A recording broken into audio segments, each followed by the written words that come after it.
You won't believe me, but if I told you that I found a absolutely horrible looking store that is doing over $100,000 every single month, you probably wouldn't believe me. And the thing is, I wouldn't believe myself. But this is exactly what happened today. I just found a store that looks absolutely terrible, but that doesn't stop it from getting tons of traffic. So in this video, we're gonna go through this store and we're gonna break down exactly how they are getting their traffic and where they are getting it from. So when it comes to e-commerce, the main problem is getting traffic to your store. The problem is not building the website. The problem is not finding winning products.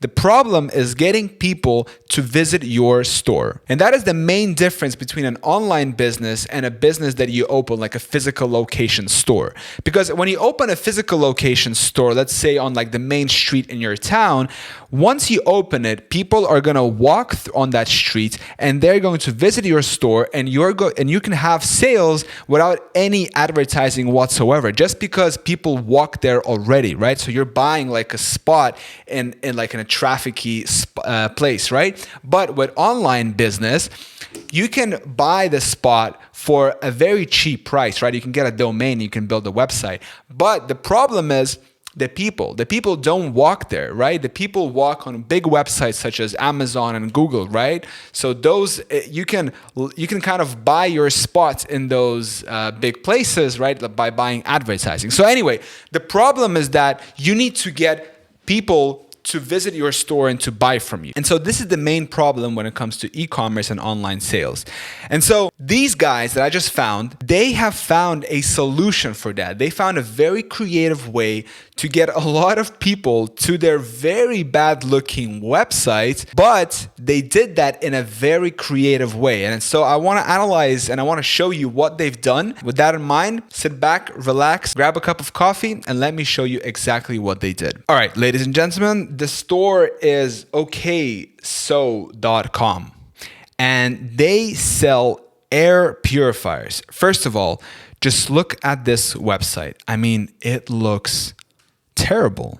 No, I'm not gonna lie. It looks absolutely horrible. First of all, the title looks absolutely horrible, but we're not gonna get into detail about exactly like the website and everything. Just know that this is not a good looking website. I mean, yes, they have this nice little demo here, but otherwise, this is a cheap looking Shopify store, okay? But with all that in mind, let's take a look at their traffic.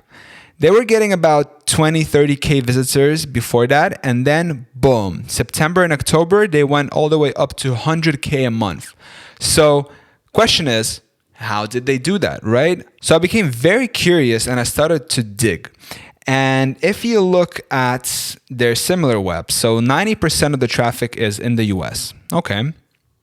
Then you can see right here that 78%, right? So most of the traffic is direct, right? So people are directly looking for okso.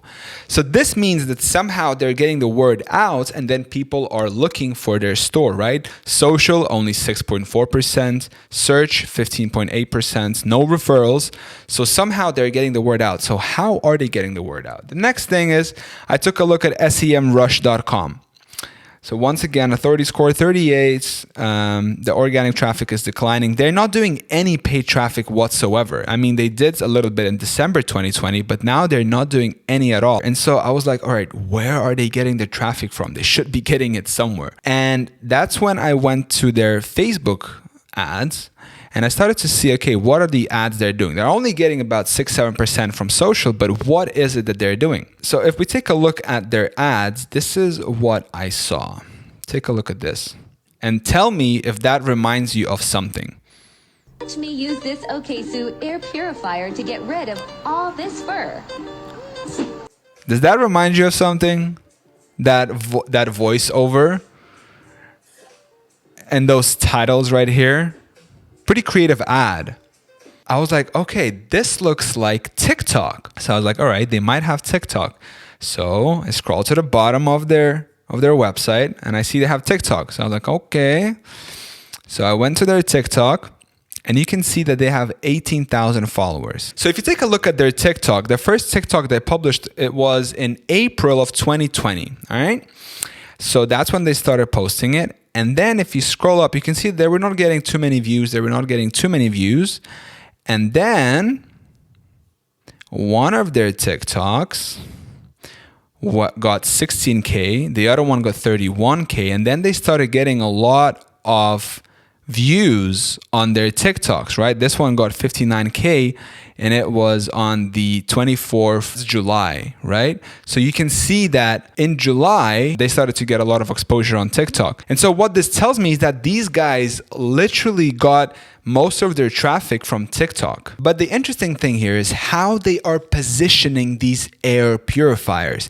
They are not just simply selling an air purifier, which you can buy on Amazon for cheaper and with faster shipping, but instead they are doing a very specific marketing angle. So if you take a look at all of their videos have the same marketing angle, and that is dog hair or pet hair, right? So they are targeting pet owners who don't know that they have this problem, right? So they have pets, they have a lot of fur, the fur is flying all over the place and they don't notice it. And so the way they are doing this is that they show that this air purifier, this specific one, collects a lot of the dogs or cats or whatever the pet you have fur. So these are the two things that I want you to take away from this video. The first one is a creative marketing angle, and the second one is virality. So when you're going to be thinking about how to advertise a product or how to sell a product, you need to think about a very specific marketing angle. I mean, think about how many different ways there is to advertise an air purifier, right? Help your baby sleep better at night. Oh, you have allergy, get an air purifier. Oh, you have this, but they went for a very specific one. They went for pet owners, and they're showing the fur getting collected in the air purifier. How narrow, how niche down that is. But yet they are getting tons of sales and tons of traffic to their store. And the second one is virality. So they focus on one platform, which is TikTok. And they are creating this content, right, on TikTok, and they were not getting any views for a long time. And recently their TikTok started to pick up, and now they're getting a ton of traffic. So yeah, this is what I want you to take away from this video, is that first of all, you need to have a creative marketing angle when selling a product. Don't be boring. You can see how this store with like a very bad website, right? It looks horrible, but they're doing over 100K in the last 2 months because they have a creative marketing angle. And second of all, it's because they have virality, right? They have the branding, right? Every TikTok, there is the okay, so global. This was my take on this store. Maybe you have a different opinion. Let me know down in the comment section below. If you found this video valuable, please make sure to smash the like button. If you haven't already, subscribe to my YouTube channel. And on this note, I want to thank you so much for watching this video. Till next time.